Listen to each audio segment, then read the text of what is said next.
الحمد للہ وحدہ والصلاة والسلام علی من لا نبی بعدہ وعلی آلہ واصحابہ الذین اوفوا عہدہ اما بعد فاعوذ باللہ من الشیطان الرجیم بسم اللہ الرحمن الرحیم وإنک لعلی خلق عظیم صدق اللہ العظیم ان اللہ وملائکتہ یصلون علی النبی یا ایہا الذین آمنوا صلوا علیہ وسلموا تسلیما اللہم صل علی سیدنا ومولانا محمد معدن الجود والکرم منبع العلم والحلم والحکم وعلی آلہ وبارک وسلم۔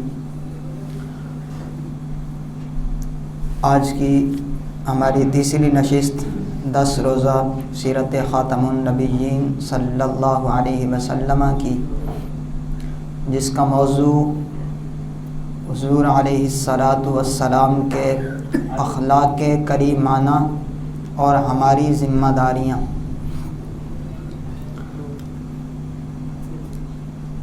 دعا ہے اللہ رب العالمین حقائق پر گفتگو کرنے کی توفیق عظیم عطا فرمائے اور ہم سب کو اس پر عمل پیرا ہونے کی توفیق عظیم عطا فرمائے۔ ایک ہوتا ہے خلق، دوسرا ہوتا ہے خلق۔ دو طرح کے لفظ ہوتے ہیں۔ خلق خا کے زبر کے ساتھ، اس کا معنی ہوتا ہے پیدا کرنا،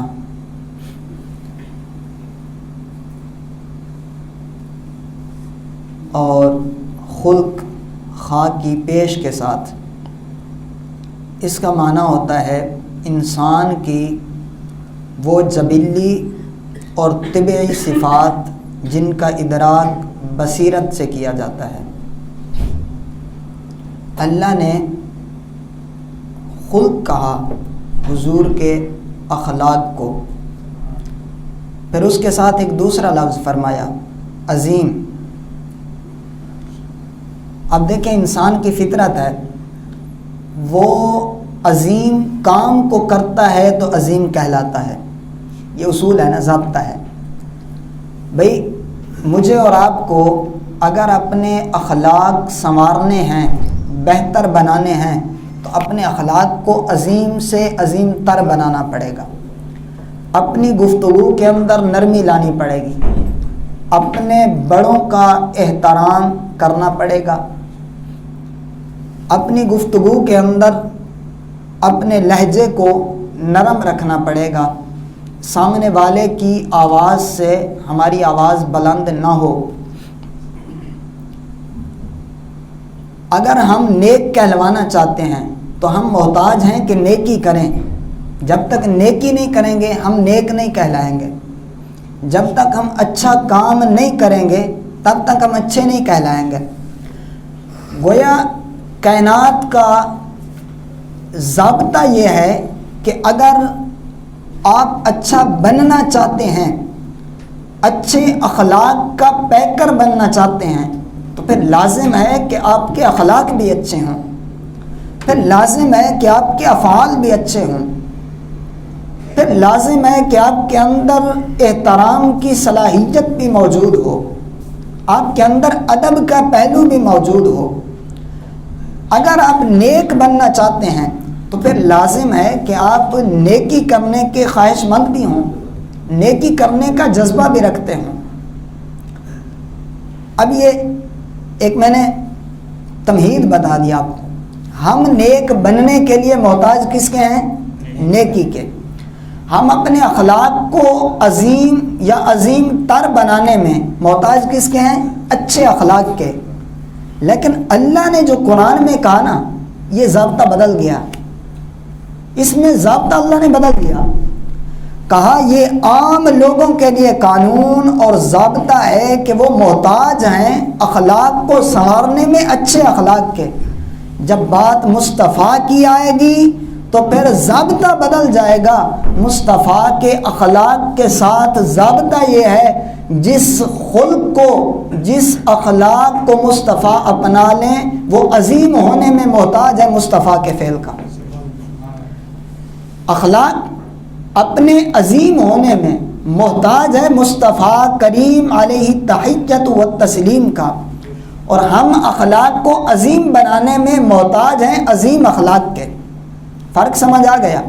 اسی لیے دیکھیں، جب تک سرکار بیت المقدس کی طرف رخ انور کر کے نماز پڑھتے رہے تو تب تک حکم تھا، اس طرف رخ کر کے نماز پڑھو گے تو نماز قابل قبول ہوگی، اگر اس سے ہٹ کر کسی سمت رخ کر کے نماز پڑھو گے تو نماز عبادت نہیں ہوگی، قابل قبول نہیں ہوگی۔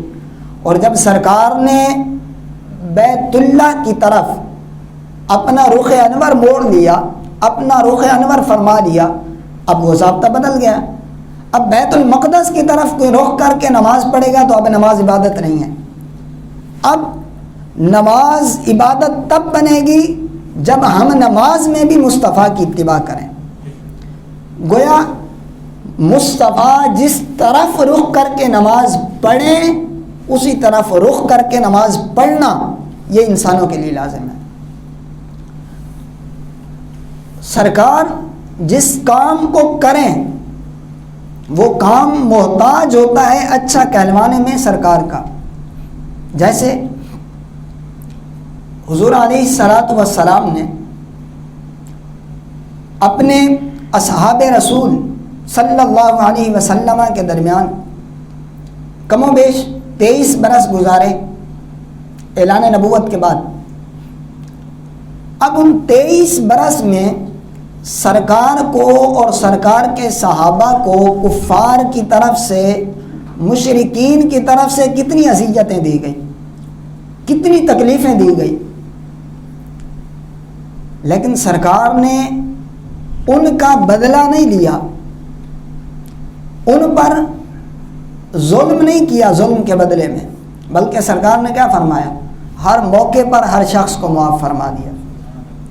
یہ جو ہم نے پہلے نشست کے اندر خلق کی 4 چیزیں بتائی تھی نا، پہلی تھی ظلم کا بدلہ ظلم سے بڑھ کر دینا، دوسرا تھا ظلم کا بدلہ ظلم کے برابر دینا، تیسرا تھا ظلم کا بدلہ ظلم سے نہیں دینا بلکہ معاف کر دینا، اور معاف کر کے ساتھ میں احسان فرما دینا، بھول جانا احسان کر دینا، اور چوتھا تھا معاف کر دینا۔ سرکار نے 2 کام کی، اس اخلاق کی 2 چیزوں کو اپنایا، یا سرکار نے معاف فرما دیا یا معاف فرما کے بھول بھی گئے اور احسان فرما دیا۔ ایسا حضرت عائشہ رضی اللہ تعالیٰ عنہ آپ سے پوچھا گیا کہ حضور کا خلق کیا ہے، اخلاق کیا ہیں سرکار کے؟ آپ نے فرمایا آپ نے قرآن نہیں پڑھا؟ صحابہ نے کہا پڑھا ہے، کہا سارا قرآن مصطفیٰ کا خلق ہے۔ سبحان اللہ۔ اب مفسرین نے اس کو ان الفاظ میں بیان کیا کہ اگر اخلاق کو، یا اگر آپ قرآنی آیات کو پڑھنا چاہیں مصطفیٰ کے اخلاق کے طور پر تو پھر قرآنی آیات کو پڑھیں، اور اگر آپ اس کو دیکھنا چاہیں تو پھر مصطفیٰ کی ذات کو دیکھیں۔ پریکٹیکل لائف میں دیکھنا چاہیں تو سرکار کی ذات ہے، اور اگر اس کو پڑھنا چاہیں تو قرآن کریم موجود ہے۔ سرکار کی ذات پریکٹیکل کیسے ہے؟ جب حضور طائف میں گئے درس دین دینے کے لیے، سب جانتے ہیں سرکار کے اوپر انہوں نے کس طرح کا رویہ اختیار کیا حضور کے ساتھ، کس طرح سے انہوں نے حضور کو اذیتیں دیں، تکلیفیں دیں، تو سرکار نے انہیں معاف فرما دیا، بدلہ نہیں لیا۔ اس سے بڑھ کر فتح مکہ کو دیکھیں، سارے دشمن سامنے تھے، اگر سرکار چاہتے تو بدلہ لیتے، لیکن سرکار نے عام معافی کا اعلان فرما دیا، فرمایا آج کسی سے بھی معافی نہیں ہے، آج سب کو معاف کر دیا، اور جو پناہ مانگنا آیا سرکار نے اس کو پناہ عطا فرما دی، اسے معاف فرما دیا۔ ان میں سے ایک تھے حضرت وحشی۔ اب آپ ان کو دیکھیں، ان کی پہلے کی زندگی پڑھیں، اسلام لانے سے پہلے کی. انہوں نے حضور کے چچا حضرت حمزہ رضی اللہ تعالی عنہ کو قتل کیا. واشی بن حرب اور جبیر بن مطعم، یہ واشی جو ہے یہ جبیر بن مطعم کے غلام تھے، اور ایک قول یہ ہے کہ بنت الحارث بن عامر کے غلام تھے. حارث بن عامر کی بیٹی نے ان سے کہا کہ میرا باپ جنگ بدر میں قتل کر دیا گیا، اگر تم نے سیدنا محمد صلی اللہ علیہ وسلم، حضرت حمزہ رضی اللہ تعالیٰ عنہ یا حضرت علی بن ابی طالب رضی اللہ تعالیٰ عنہ، ان تینوں میں سے کسی ایک کو قتل کر دیا تو تم آزاد ہو. اب انہوں نے یہ شرط رکھی کہ تمہاری آزادی کے لیے یہ 3 شخص ہیں، ان میں سے کسی ایک کو قتل کرو تمہیں آزاد کر دوں گی. اب وہ جنگ احد میں گئے کفار کی طرف سے اور حضرت حمزہ رضی اللہ تعالیٰ عنہ کو شہید کیا. پھر آگے کا جو پورا تفصیل کے ساتھ واقعہ ہے میں اس طرف نہیں جانا چاہتا. پھر انہوں نے اس کو آزاد کر دیا، حضرت وحشی کو. اب جب مکہ فتح ہو گیا، سرکار نے عام معافی کا اعلان فرما دیا. اب کچھ لوگ تھے نا، وہ ڈر سے خوف سے بھاگ رہے تھے، چھپ رہے تھے، سرکار کے سامنے نہیں آنا چاہتے تھے. ان میں سے ایک حضرت وحشی بھی تھے. یہ طیف کی طرف بھاگ گئے، چلے گئے اس طرف. پھر یہ وہاں سے ایک وفد کے ساتھ آئے سرکار کے پاس، حضور سے آ کر ملاقات کی اور کلمہ پڑھ لیا. کلمہ پڑھ کے دائرہ اسلام میں داخل ہو گئے. یہ ان کا مختصر سا ایک واقعہ تھا، لیکن ابن عساکر نے اس کو بڑی تفصیل سے اور بڑا احسن انداز میں ذکر فرمایا. وہ دیکھیں، حضرت ابن عساکر روایت کرتے ہیں، وہ فرماتے ہیں رسول اللہ نے حضرت حمزہ رضی اللہ تعالیٰ عنہ کے قاتل واشی کو بلایا اور ان کو اسلام کی دعوت دی. واشی نے کہا، اے محمد صلی اللہ علیہ وسلم، آپ مجھے کس طرح اپنے دین کی دعوت دے رہے ہیں، حالانکہ میں نے شرک کیا ہے، قتل کیا ہے اور زنا کیا ہے، اور آپ یہ پڑھتے ہیں والذین لا يدعون مع اللہ الہا آخر ولا يقتلون النفس التي حرم اللہ الا بالحق ولا يزنون ومن يفعل ذلك يلقى اثاما يضاعف له العذاب يوم القیامة ويخلد فيه مہانا. اور جو لوگ اللہ کے ساتھ کسی دوسرے معبود کی عبادت نہیں کرتے اور جس شخص کے قتل کو اللہ نے حرام کیا ہے اس کو قتل نہیں کرتے مگر حق کے ساتھ، مثلا قصاص میں، اور زنا نہیں کرتے، اور جو شخص ایسا کرے گا وہ سزا پائے گا، قیامت کے دن اس کے عذاب کو دگنا کر دیا جائے گا اور وہ اس عذاب میں ہمیشہ ذلت کے ساتھ رہے گا. یعنی اس نے کہا یہ 3 چیزیں ہیں. ایک ہے اللہ کے ساتھ کسی اور کو شریک کرنا، دوسرا ہے ناحق طور پر کسی کو قتل کرنا، اس کی جان کو ضائع کرنا، تیسرا ہے زنا کرنا. قرآن میں اللہ کہتا ہے جو ان میں سے کوئی ایک کام کرے گا تو اللہ رب العالمین اسے معاف نہیں فرمائے گا بلکہ قیامت کے دن اسے دائمی عذاب کے اندر گرفتار فرما دے گا. آپ کی شریعت کا تو یہ ضابطہ اور قانون ہے. پھر سرکار نے فرمایا الا من تاب وآمن وعمل صالحا فاولئک یبدل اللہ سیئاتہم حسنات وکان اللہ غفورا رحیما. اب سرکار نے اس کے پہلے اعتراض کو جواب دیا اور اس کی پہلی الجھن کو ختم فرما دیا.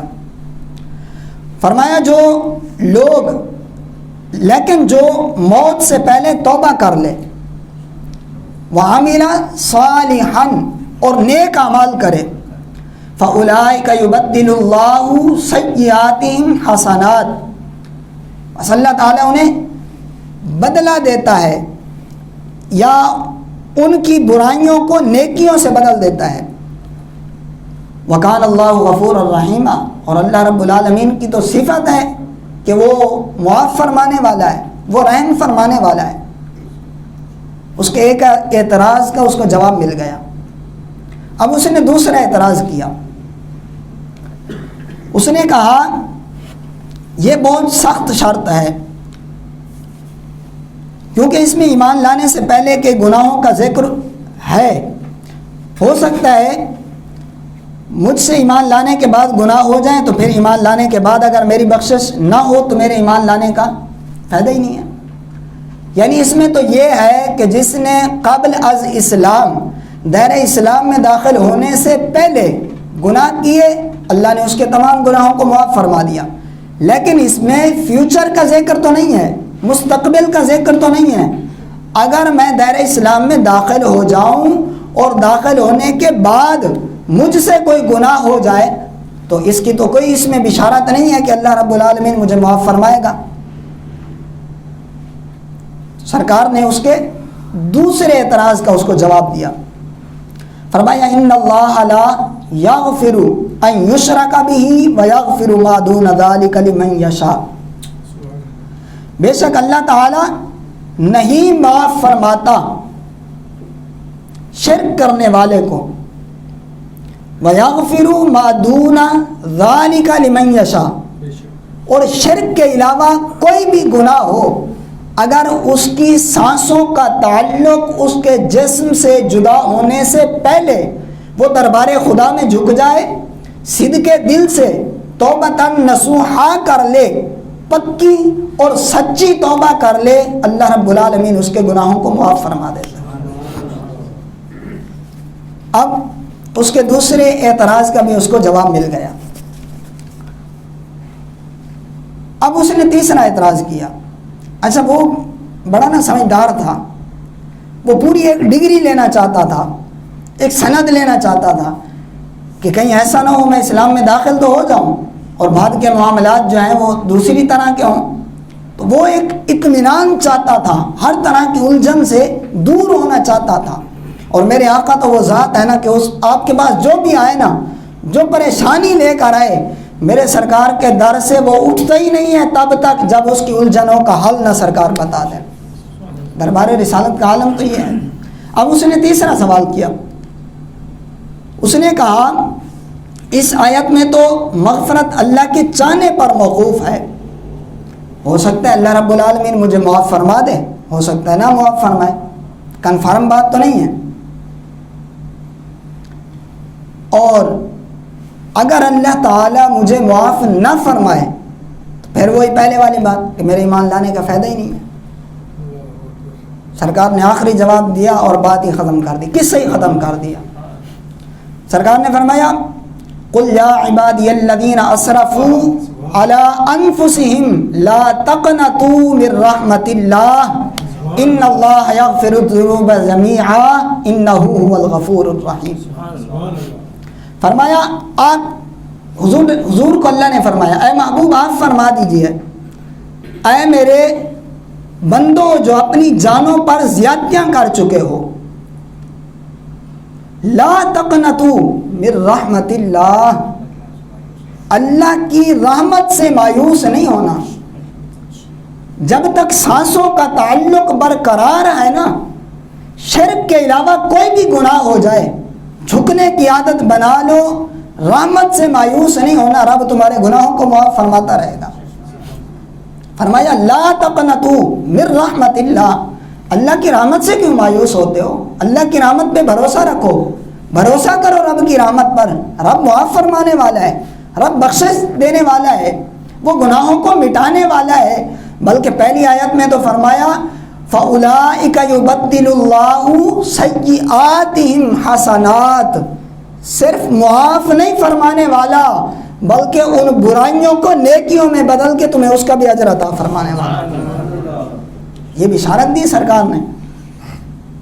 اور آگے فرمایا انہ هو الغفور الرحیم، بے شک رب تو معاف فرمانے والا ہے، رحم فرمانے والا ہے۔ رب تو چاہتا ہے نا یار کوئی آ کے میرے در میں جھکے تو صحیح، کوئی اخلاص کے ساتھ پیشانی رگڑے تو صحیح، کوئی دل سے مانگے تو صحیح۔ دنیا کی کون سی وہ پریشانی ہے جو در خدا سے حل نہیں ہوتی؟ دنیا کا وہ کون سا مسئلہ ہے جس کا حل در خدا سے نہیں ملتا؟ کوئی جائے تو صحیح۔ اب جب اس نے یہ والے جملے سنے نا، اب بالکل وہ مطمئن ہو گیا۔ اب اس نے کہا مجھے اطمینان ہوا، پھر اس نے کلمہ پڑھا، مسلمان ہوا۔ صحابہ نے پوچھا یہ بشارت آئی صرف وحشی کے لیے ہے یا سب کے لیے ہے؟ آپ نے فرمایا سب کے لیے ہے۔ یعنی صحابہ نے پوچھا کہ یا رسول اللہ، یہ جو آپ نے حضرت وحشی کی الجھنوں کو دور فرماتے گئے ان کے اعتراضات پر، یہ صرف حضرت وحشی کے لیے بشارت تھی یا کل مسلمانوں کے لیے، آل مسلمانوں کے لیے؟ سرکار نے فرمایا سب کے لیے ہے۔ یہ سرکار کا اخلاق کا عالم تھا نا یار۔ آج مجھے اور آپ کو سیرت کے اس پہلو میں اور اس میں غوطہ زن ہو کر سوچنا چاہیے کہ ہم اپنے دشمنوں کو سرکار کی سیرت کے اس پہلو پر عمل کر کے معاف کرتے ہیں؟ ہم سرکار کی اس سنت پر عمل کرتے ہیں؟ اور آگے ابن عباس بیان کرتے ہیں کہ وحشی امان طلب کر کے آیا اور پھر رسول اللہ سے اسلام قبول کرنے کے متعلق یہی شرائط پیش کی اور آپ نے یہی جوابات دیے، اور وہ مطمئن ہو کر اسلام لایا، دائرہ اسلام میں داخل ہو گیا۔ تو یہ کتنا خوبصورت گفتگو کا انداز تھا، کتنا خوبصورت منظر تھا کہ جب وہ اتنا ماضی کے اندر اتنا کچھ کر گیا کہ اپنی آزادی کے لیے اس نے حضور کے چچا زاد کو، حضور کے چچا کو شہید کر دیا، اور پھر سرکار نے اس سے بدلہ نہیں لیا بلکہ اسے معاف فرما دیا اور اسے دائرہ اسلام میں داخل فرما دیا۔ اسی طرح کئی اور واقعات ہیں خوبصورت جو اگر انسان پڑھے نا ایمان تازہ ہو جاتا ہے۔ ایمان میں ایک کیفیت طاری ہوتی ہے کہ یار ہم تو اس محمد الرسول اللہ صلی اللہ علیہ وسلم کے ماننے والے ہیں جن کے اخلاق کا عالم یہ تھا، جن کے انداز زندگی کا عالم یہ تھا، جن کے لائف سٹائل اس طرح کے تھے کہ وہ قدرت رکھ کر بھی معاف فرما دیتے تھے۔ ہم معاف کرتے ہیں لیکن معاف وہاں کرتے ہیں جہاں ہماری قدرت نہیں ہوتی۔ ہم سے بڑا ظلم کر دے ہم اس کو معاف کر دیں گے، اللہ کی رضا کے لیے نہیں، اپنی ذات کو مزید مشکلات سے بچانے کے لیے۔ اور اگر ہمارے ساتھ چھوٹا کوئی زیادتی کر دے تو پھر ہم نہیں لگتا کہ کوئی معاف کرے اس کو۔ انتقام کی آگ تو اتنی بھڑکتی ہے کہ ہم اس سے بڑھ کر اس کو بدلہ دینا چاہتے ہیں۔ اور سرکار کی زندگی کا عالم یہ ہے کہ سرکار انہیں معاف فرما دیتے تھے، انہیں درگزر فرما دیتے تھے۔ اور پھر امام فخر الدین رازی نے اخلاق کے دو پہلو بیان کیے ہیں، ایک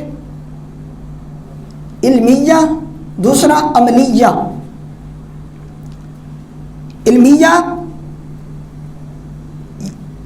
جو حاصل کیا جائے اور عملیہ جو اس کو عمل کیا جائے، پریکٹیکل لائف میں لایا جائے۔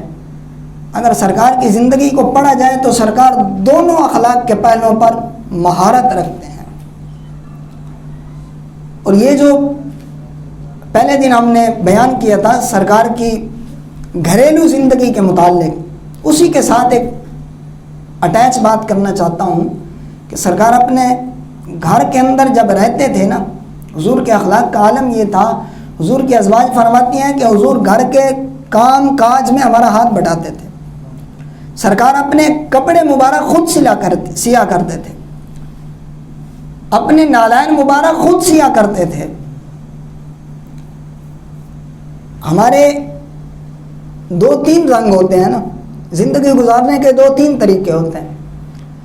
خاص جگہ پر جاتے ہیں تو خاص بن کر جاتے ہیں، عام جگہ پر جاتے ہیں تو عام بن کر جاتے ہیں، مطلب ہم کہیں جانا چاہتے ہیں تو ان کو رخ ہم اور دکھاتے ہیں، دوستوں میں بیٹھتے ہیں تو وہاں ہمارا انداز زندگی اور ہوتا ہے، انداز گفتگو اور ہوتا ہے، اہل و عیال میں رہتے ہیں وہاں انداز زندگی اور ہوتا ہے، لیکن سرکار کی زندگی کو دیکھیں، سرکار کی زندگی کا ہر پہلو ایک جیسا ہے، جس جہت سے دیکھیں سرکار ممتاز نظر آتے ہیں۔ ایک خاتون سرکار علیہ الصلاۃ والسلام کو سے ملاقات کی، بلایا حضور کو اور طویل دیر تک گفتگو کی۔ اس کے بعد حضور جب آئے، صحابہ نے بتایا، وہ جاتے ہوئے سرکار نے اسے ایک اور فرمایا جب بھی تمہارا کوئی مسئلہ ہو نا، مکے کی کسی راستے پر بیٹھ جانا، میں تمہارا دکھ سننے کے لیے آ جاؤں گا۔ جو بھی تمہارا کوئی مسئلہ ہو، جو بھی تم کچھ سنانا چاہو، جو کچھ تم عرض کرنا چاہو، میں تمہارے دکھ سننے کے لیے تیار ہوں، تم سے گفتگو کرنے کے لیے تیار ہوں۔ یہ چیزیں ہمیں اس بات کا درس دیتی ہیں کہ اس دور کے اندر اخلاق مصطفیٰ صلی اللہ علیہ وسلم کی کتنی اہمیت ہے۔ اگر اس موجودہ دور کی صورتحال پر ہم نظر دوڑائیں، جس جہت سے آپ اس کو دیکھیں نا، اخلاق کی کمی کی وجہ سے آپ کو جھگڑے نظر آئیں گے، اخلاق کی کمی کی وجہ سے آپ کو رشتوں میں جدائیاں نظر آئیں گی، رشتوں میں توڑنے کی جو وجوہات ہوتی ہیں ان میں سب سے زیادہ اخلاق، گھر کے معاملات ہو گئے، بہر کے معاملات ہو گئے، جہاں کے معاملات اخلاق کی وجہ سے۔ اور اگر اس دور کے اندر ہمارے اخلاق سنور جائیں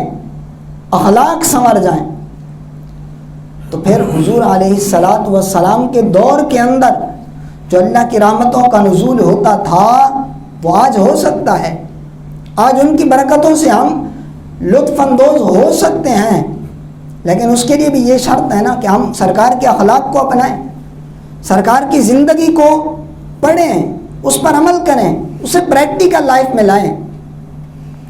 سرکار کی سیرت میں نے پچھلے دنوں بھی شاید عرض کیا تھا، سرکار کی سیرت صرف علماء کے لیے راہ نجات نہیں ہے، یا علماء کے لیے بہترین زندگی گزارنے کا آئیڈیل اور طریقہ نہیں ہے، بلکہ عوام الناس کے لیے بھی اتنے ہی فائدہ بخش ہے جتنا خواص کے لیے اتنا ہی فائدہ بخش ہے جتنا عوام کے لیے، اور عوام کے لیے اتنا فائدہ بخش ہے جتنا خواص کے لیے ہے۔ حضور تجارت میں گئے، بہت اعلیٰ کردار ادا فرمایا۔ حضور نے اگر فیصلے فرمائے، بہت اعلیٰ انداز میں فیصلے فرمائے۔ حضور نے اگر سرداری فرمائی، بہت اعلیٰ انداز میں سرداری فرمائی۔ حضور نے اگر گھر کے معاملات کو چلایا، بہت اعلیٰ انداز میں گھر کے معاملات کو چلایا۔ حضور نے اگر جنگوں میں ان کے لیڈر بن کر تشریف لے گئے، انہیں سمجھایا، بتایا، تو بہت اعلیٰ قسم کا کردار ادا فرمایا۔ صحابہ کی سرکار نے تعلیم و تربیت فرمائی، اس انداز میں تعلیم و تربیت فرمائی کہ پھر سرکار خود فرما رہے ہیں کہ اصحابی کا نجوم، میرے صحابہ ستاروں کی مانند ہیں، ان میں سے تم جس کی بھی پیروی کرو گے ہدایت پا جاؤ گے۔ اس انداز میں صحابہ کی سرکار نے تعلیم و تربیت فرمائی، اور اس انداز میں صحابہ کو سرکار نے علم دیا، اس انداز میں انہیں ادب سکھایا کہ صحابہ حضور علیہ الصلاۃ والسلام کے دیے ہوئے اخلاق کو اپنے اندر سما لیتے تھے، اپنی زندگیوں کے اندر انہیں ڈھال لیتے تھے، اور اپنی زندگیوں کو سرکار کی زندگی کے مطابق گزارنے کی ہمہ وقت کوشش کرتے تھے۔ ان کی شب و روز کوشش یہ ہوتی تھی کہ ہمارے اخلاق کا ہر پہلو سرکار کی زندگی کے مطابق ہونا چاہیے۔ اور علماء نے تو ایک اور اس اخلاق کے جو عظیم ہے نا، اس کی تفسیر کرتے ہوئے ایک اور نقطہ بیان فرمایا۔ علماء نے فرمایا کہ اخلاق جو ہے نا، یہ ایک سواری کی مانند ہے، اور اس کا سوار سرکار کی ذات ہے۔ اب میں نے جو پہلے ضابطہ بیان کیا کہ ہمیں ضرورت پڑتی ہے کہ اپنے اخلاق میں اچھا ہونے کے لیے اچھے اخلاق کے محتاج ہوتے ہیں، لیکن سرکار کی ذات کے لیے قانون یہ ہے کہ جس فعل کو سرکار کر لیتے ہیں وہ اچھا ہو جاتا ہے۔ گویا ایک اخلاق عظیم ایک سواری ہے، سرکار اس کے سوار ہیں، سرکار اس سواری کو جس سمت موڑتے ہیں وہی خلق عظیم بن جاتا ہے، جس جانب اس کا رخ کرتے ہیں وہ خلق عظیم بن جاتا ہے، جس سمت اس کو لے کر جانا چاہتے ہیں وہی اخلاق کا پہلو بن جاتا ہے، وہی خلق کا پہلو بن جاتا ہے۔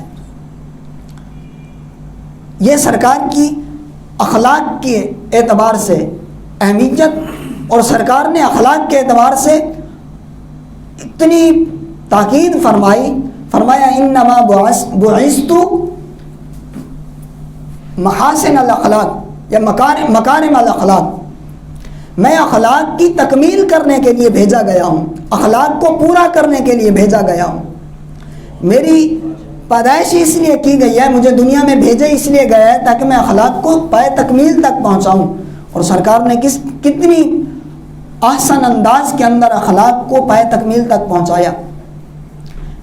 ایک فتح مکے کا موقع بھی ایسا ہے کہ اگر انسان اس کو پڑھ لے تو دنگ رہ جاتا ہے، کتنا عظیم موقع ہے، کتنا عظیم مطلب بدلہ لینے کا دن تھا، انتقام لینے کا۔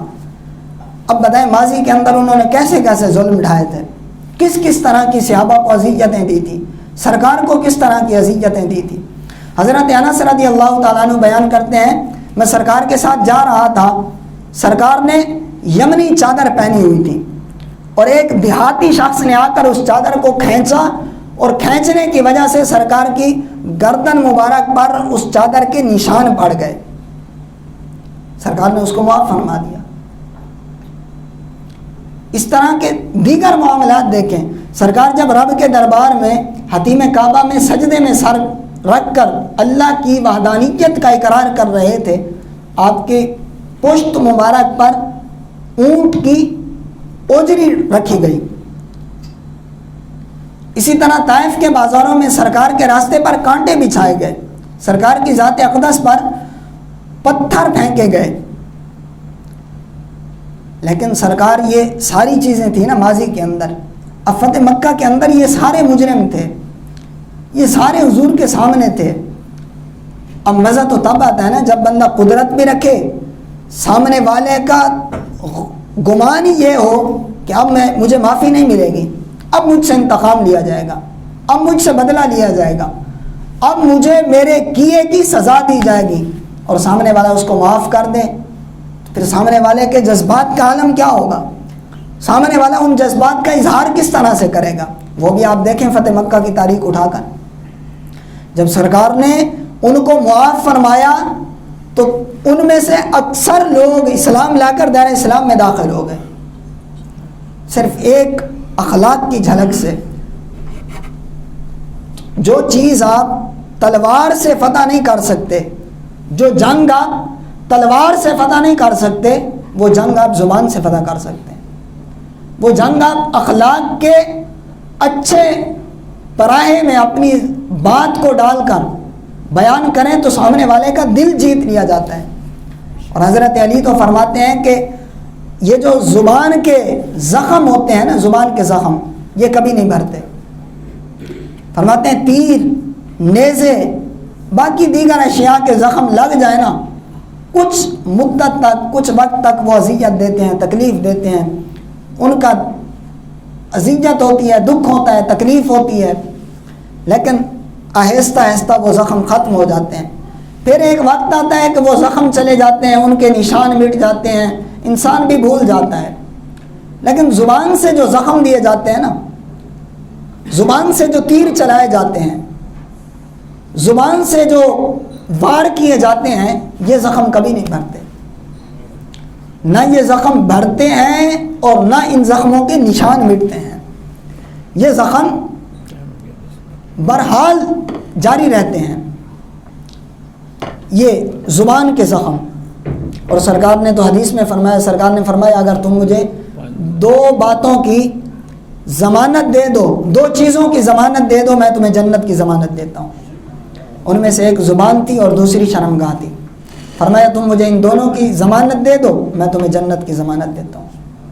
تو یہ زبان ہے جس کے ذریعے دل فتح بھی کیے جاتے ہیں اور دل زخمی بھی کیے جاتے ہیں۔